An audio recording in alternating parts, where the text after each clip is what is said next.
Alright. What up, what up, what up? It's your boy Snkr D. And you got just though. This is Kick Chat, brought to you by KYG. Alright, another week, let's get into it. So let's start with, I think this is an important old school versus new school question. What makes you want to pursue a shoe more? Is it the collaboration or is it the story behind the shoe?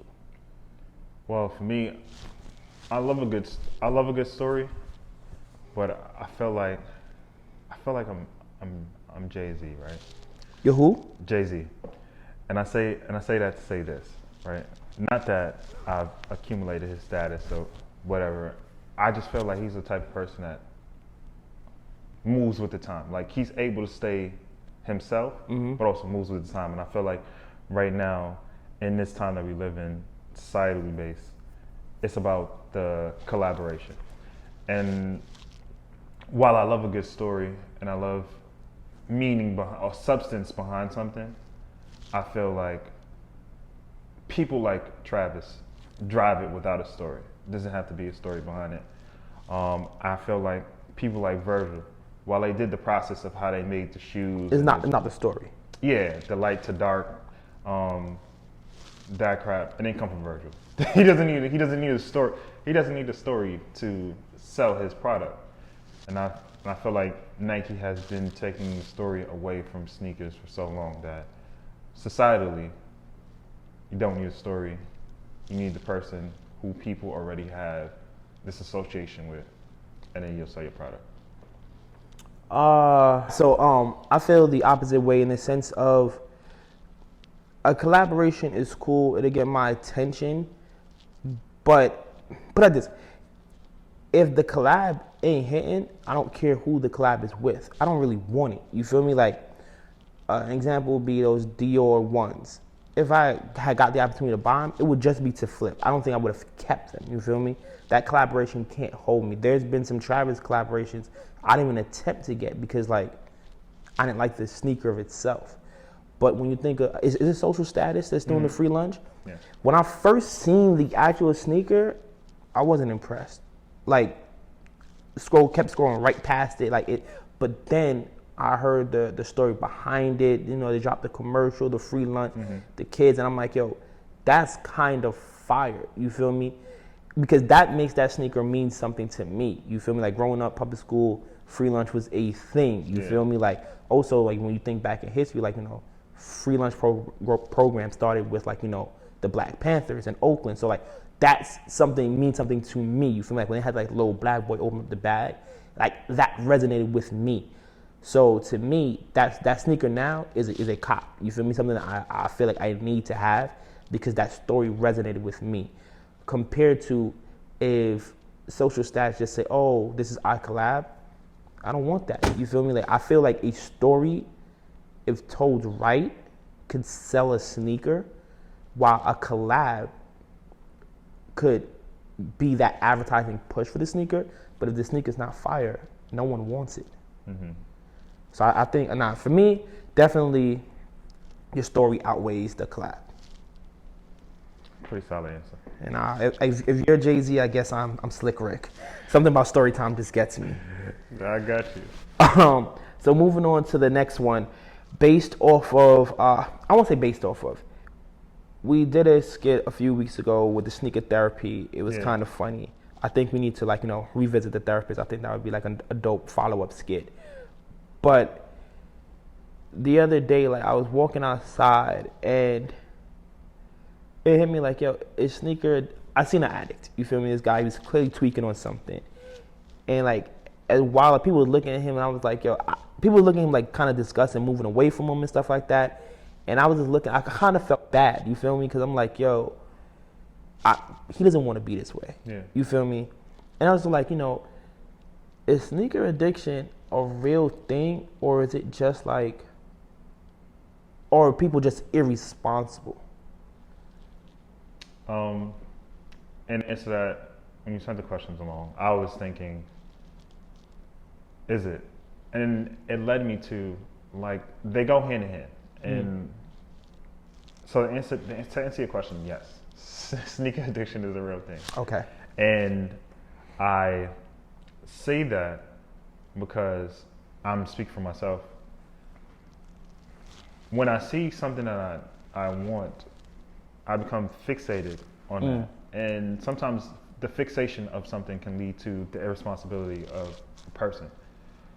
So, not to say that I'm an irresponsible person all the time. I'm just addicted to sneakers. And it can lead to me being irresponsible at times. So, I think of, you said you've seen the gentleman who was tweaking off something. And he didn't want to be that way. So, not to say that an addict is that way all the time.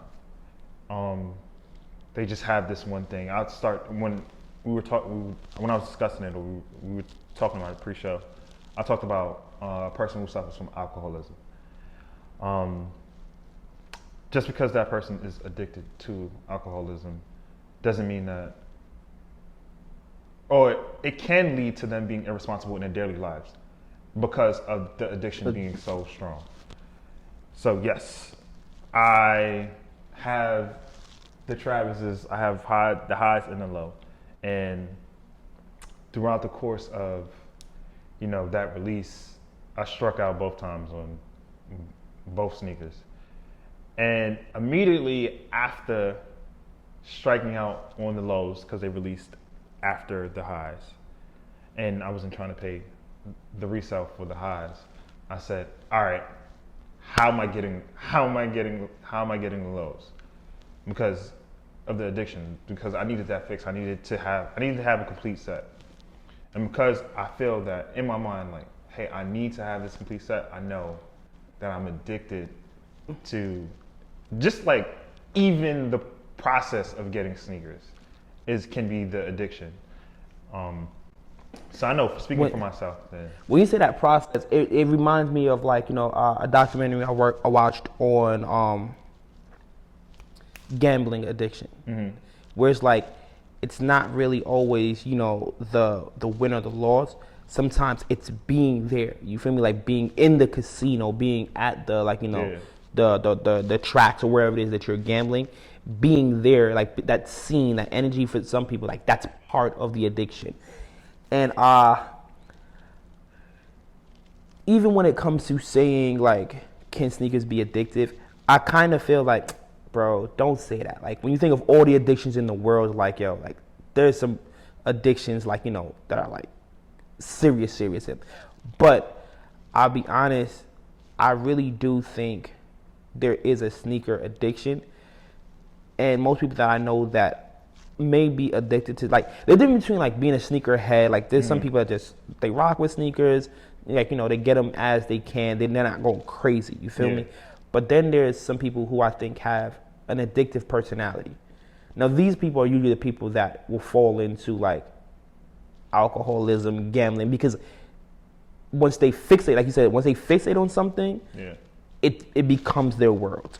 So I think that's where I am when it comes to sneakers, in the sense of it hit me when we got the pewter foams, and I remember that was like one of the most hyped pair of foams at that time, like the Wale picture, classic picture, and I remember every day just seeing it constantly online, and like I was pursuing the picture, like I gotta have these.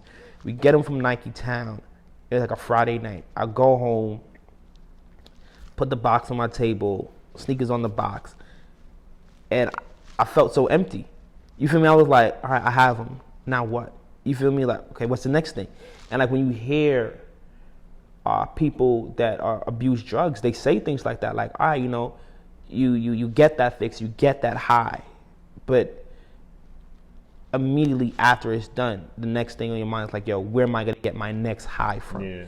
So like there's times like, I'll go the Lightning Force.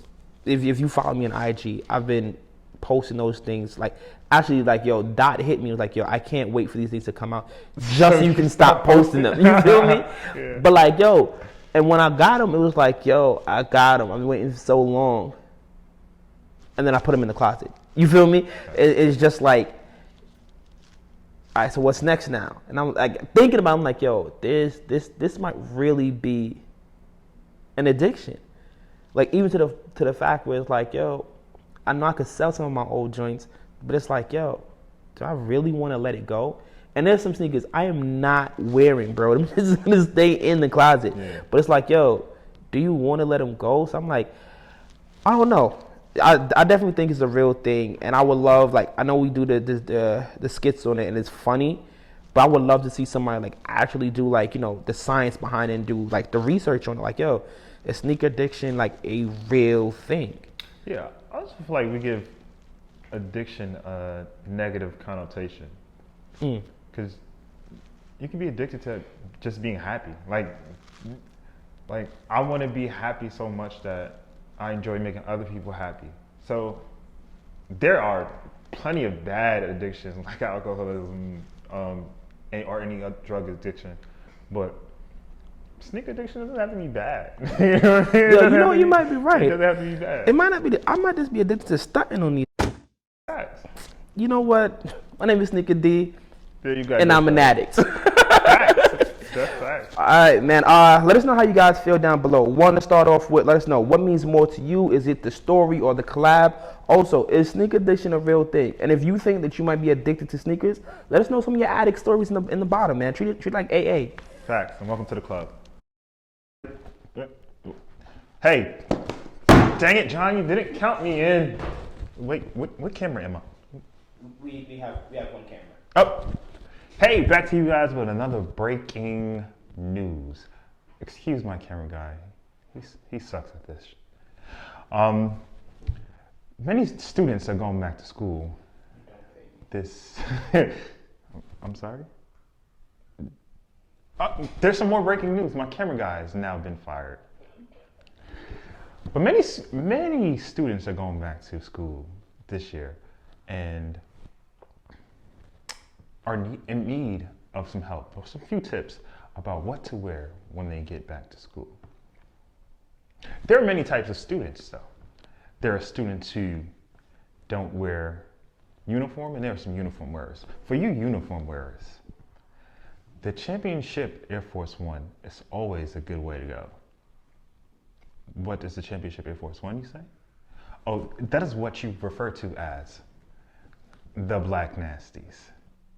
Yes, the Black Nasties can be a great standard color for you guys out there, and it sets the tone for those bullies who try to bully you because you wear uniform. Don't let them do it. Get you some Black Nasties. Now to my other friends who don't wear uniform. To those guys of you who do not wear uniform, do not wear your best outfits within the first week. Keep it calm. As my good friend Snkr D says, you may need some Stan Smiths. I'm still on it. Yeah, I am still on the air. Get you some Stan Smiths, or get you some Air Force Ones, some white ones. They say it's not good to wear white after Labor Day, but who the heck are they? Also, Yeezy told me, get you some Yeezys and you'll be fine. Yeezy told me. That is it for breaking news.